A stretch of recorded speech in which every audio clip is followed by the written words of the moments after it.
May mga panahon sa buhay na kahit gumagalaw ka, pakiramdam mo ay nasa iisang pwesto ka pa rin. Gumigising ka, gumagawa ng gawain, natutulog, pero pagtingin mo sa sarili mo, parang walang pagbabago, walang pag-unlad, at parang nakakulong ka sa parehong sitwasyon, parehong ugali, o parehong problema. Ito ang madalas nating maramdaman. Pakiramdam mo ay stuck o nakapako. Parang may humahadlang sa iyo. Parang walang daan palabas. At minsan ay naiisip mo, ganito na lang ba talaga ako habang buhay? Pero pakinggan mo ito. Hindi ito ang katapusan. Ito ang hudyat na panahon na upang lumaya at baguhin ang takbo ng iyong buhay. Pag-usapan natin kung paano at bakit ito posible, kasama ang salita ng Diyos.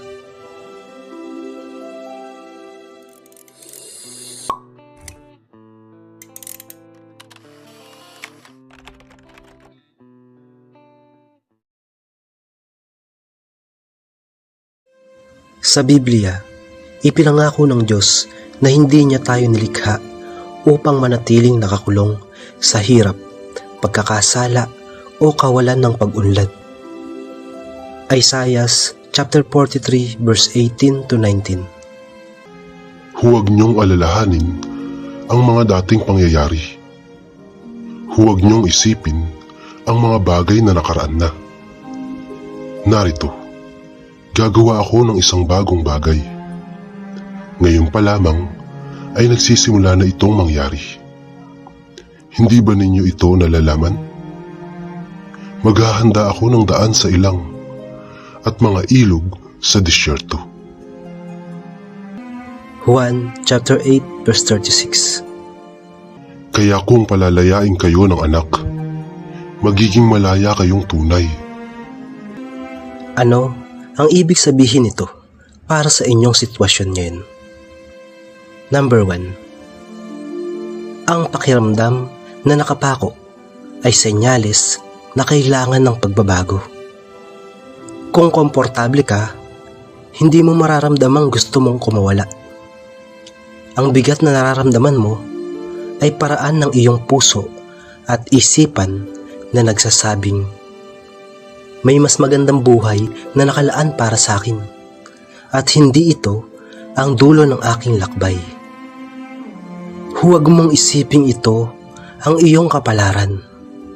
Ito ay yugto lang at may daan palabas. Number 2. Ang paglabas ay nagsisimula sa pag-iisip at paniniwala. Madalas, ang pinakamalaking harang ay hindi ang sitwasyon sa paligid, kundi ang paniniwala natin sa ating sarili. Kapag nasanay tayong mag-isip na, hindi ko kaya, wala na akong pag-asa, doon tayo nananatiling nakakulong.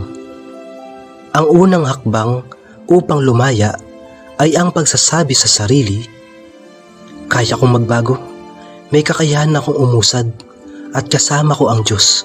Walang imposible. Number 3. Ang paglabas ay nangangailangan ng pagkilos. Hindi magbabago ang sitwasyon kung uulitin mo lang ang parehong gawain at pananaw.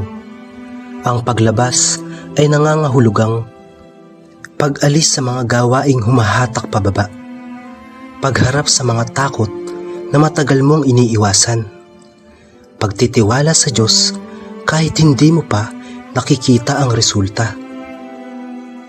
Ang daan ay maaaring mahirap sa simula, pero ito ang tanging daan patungo sa paglago at kalayaan.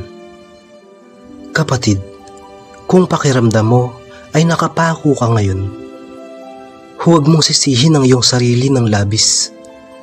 Marami ang dumadaan dito. Ang mahalaga ay ang desisyon mong huwag manatili doon. Tandaan, ang Diyos ay gumagawa ng bagong bagay. Kahit parang walang pag-asa, siya ang makagagawa ng daan kahit sa pinakamahirap na sitwasyon. Ang paglabas ay magbibigay sa iyo ng bagong lakas. Kapag nalampasan mo ang yugtong ito, mas magiging matatag ka, mas matalino, at mas handa sa mga biyayang darating. Huwag mong hayaang ang sitwasyon mo ngayon ang magtakda ng iyong kinabukasan. Ang pagiging stuck ay pansamantala lang. Ang iyong paglaya ay walang hanggang benepisyo. Kaya ngayon, kung handa ka ng kumilos at humingi ng tulong, samahan mo ako sa panalangin. Panginoon, salamat po dahil alam kong hindi ako nilikha upang manatiling nakakulong sa parehong sitwasyon at problema. Patawarin mo po ako kung minsan ay nawawalan ako ng pag-asa at naniniwalang hindi ako makakaahon.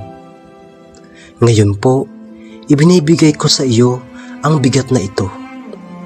Buksan mo ang aking isipan, palakasin ang aking loob, at ipakita mo ang daan na dapat kong tahakin. Tulungan mo akong lumaya mula sa anumang humahadlang sa aking paglago. Sa pangalan ni Jesus, Amen. Tandaan mo, pakiramdam mo man ay nakapako ka ngayon, panahon na upang lumaya. Ang lakas ay nasa iyo at higit sa lahat, nasa Diyos. Pagpalain ka nawa ng may kapal at bigyan ka ng lakas na makawala at umusad.